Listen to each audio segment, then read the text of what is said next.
Dan saya pakai ini sejak anak-anak kecil. Namanya teguran 1 menit.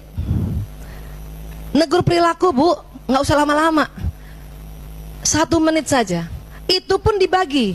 Setengah menit tegur perilaku yang keliru, setengah menit puji perilaku anak sebagai perilaku yang baik. Nah loh, kita biasanya gimana sama anak?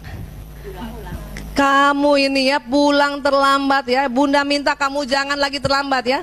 Dengar, sekali lagi Bunda bilang kamu jangan lagi terlambat. Udah, sekali lagi udah setengah jam. Sekali berkali-kali.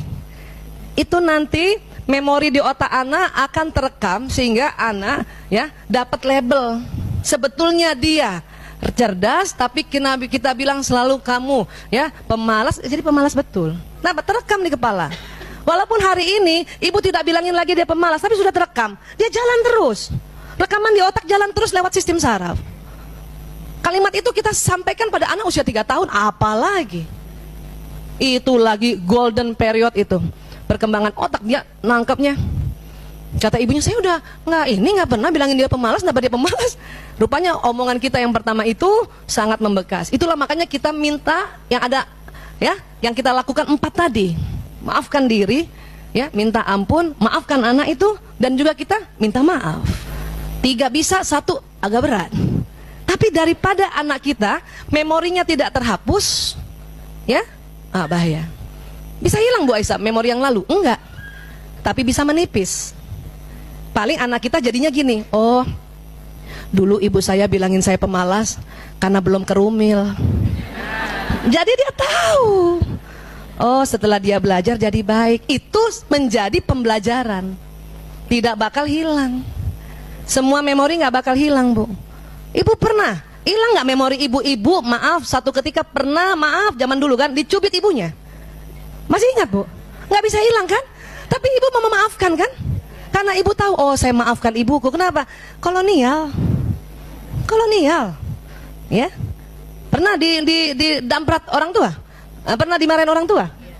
Pulang terlambat dimarahin? Itu saya ingat terus itu. Tapi saya memaafkan. Kenapa? Oh, karena kita belajar. Oh, jadi pelajaran supaya nanti kita ke anak tidak lagi pakai cara itu. Itu jadi pembelajaran. Makanya semua memori nggak hilang, tetapi kita maafkan.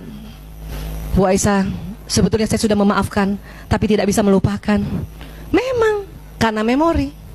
Kalau ibu mau lupa ya peristiwa-peristiwa yang negatif, maka ibu akan lupa semuanya, termasuk lupa nama suami.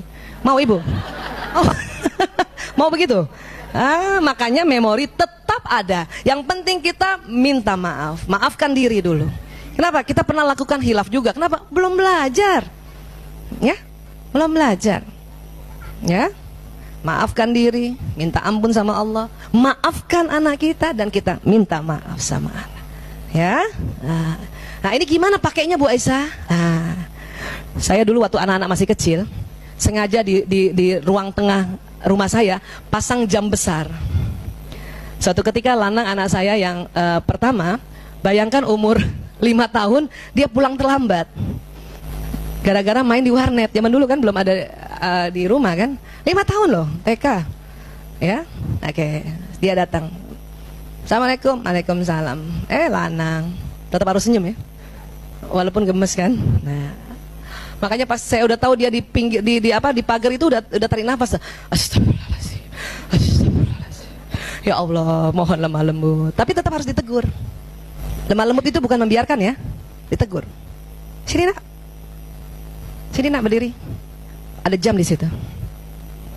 Setengah menit pertama tegur perilakunya. Lanang, ibu marah, Lanang pulang terlambat. Ibu boleh tegur dan sampaikan pesan ibu.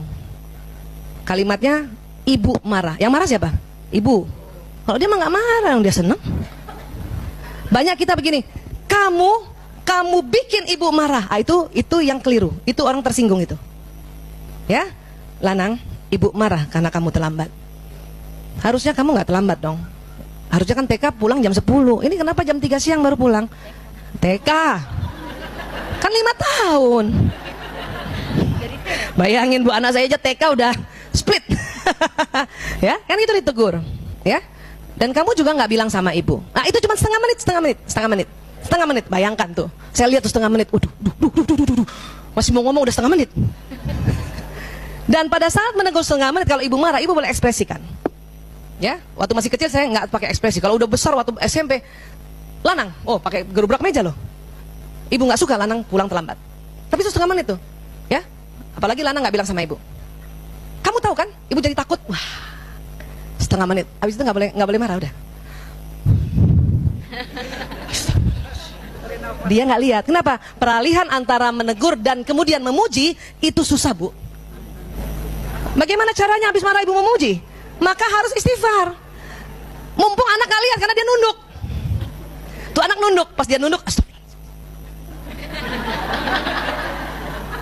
Tuh anak nunduk kan, astagfirullah. Sebab biasanya kamu kalau pulang sekolah selalu tepat pulang, nak. Dan kalau kamu pasti telepon ibu. Itu bagus, nak. Itu memuji. Karena dia selalu lakukan itu. Satu ketika dia tidak telepon saya dan pulang terlambat, kita tetap tegur perilakunya. Bisa paham, Bu? Setengah menit.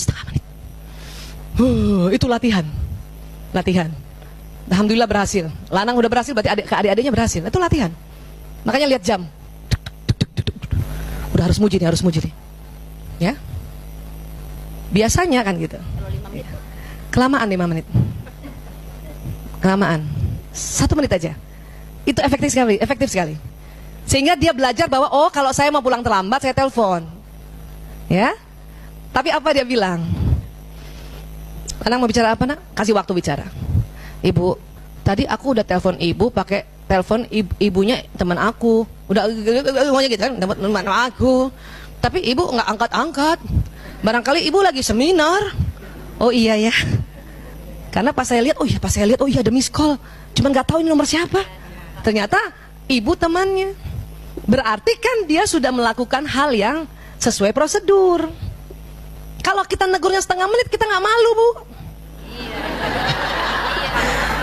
Kalau ibu negurnya 5 menit atau 15 menit, ibu malu. Ternyata iya udah telepon. Kalau setengah menit nggak malu. Oh astagfirullahaladzim, iya nak, ibu nggak angkat, ibu nggak tahu nak, ibu minta maaf ya. Langsung begitu, iya Bu. Jadi dia harus tahu hargai pribadi anak ini tetap positif. Karena dia biasanya nelpon.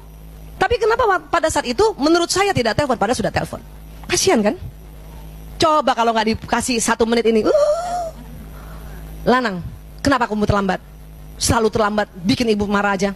Kamu seperti bapak kamu aja ya. Wih, merembet, bawa-bawa bapaknya. Itu bahayanya kalau merepet. Belum lagi selesai kayak bapak kamu aja. Memang dasar orang Jogja selalu terlambat. Wah. Kenapa bawa-bawa Jogja? Sempat anak saya belum pakai teknik ini ya. Anak saya bilang masih kecil tuh ya, belum pakai teknik ini. Ibu, kalau aku terlambat, ibu marah, aku terima. Tapi kalau bapakku orang Jogja, itu salah ibu. Kenapa pilih orang Jogja?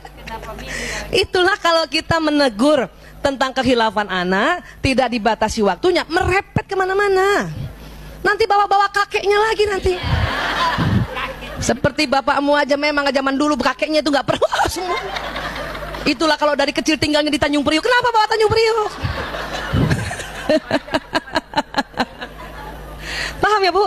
Makanya kenapa harus dibatasi. Dan anak tersentuh. Kan kita sudah sepakat maunya tersentuh bukan tersinggung kan? Kita sudah sepakat dari awal kan? Susah amat ya Bu Aisyah. Emang supaya masuk surga. Bu, susah Bu, hadiahnya surga. Kalau gampang, hadiahnya rice cooker. Panci, voucher. Ini tuh susah memang, butuh ikhtiar yang luar biasa karena hadiahnya surga. Ya Bu, mau surga apa rice cooker? Yang udah punya rice cooker surga dong. Ya Bu, ya ini teguran 1 menit, setengah menit apa dulu Bu? Tegur perilakunya setengah menit. Setelah itu setengah menit apa? Puji perilaku yang sebelumnya dia sudah lakukan. Buat anak, enggak buat siapa aja. Tadi Mas Rudi siapa Mas Rudi? Saya tegur juga di mobil. Biasanya kalau dia acara Islam itu indah, dia bawa apa namanya kamera vlog ya, karena sudah ada channelnya yayasan kami. Saya tegur, kamu kenapa nggak pakai tadi nggak begini? Kenapa kamu nggak di charge? Oh, itu lihat dia aja setengah menit itu, ya. Kamu kok kayak gitu sih? Saya kecewa kamu nggak pakai kamera vlog. Setengah menitnya adalah, ya, kamu kan selama ini selalu, ya, setiap acara kamu langsung buka vlog, udah bagus sekali itu. Setengah menit lagi. Paham ya, Bu?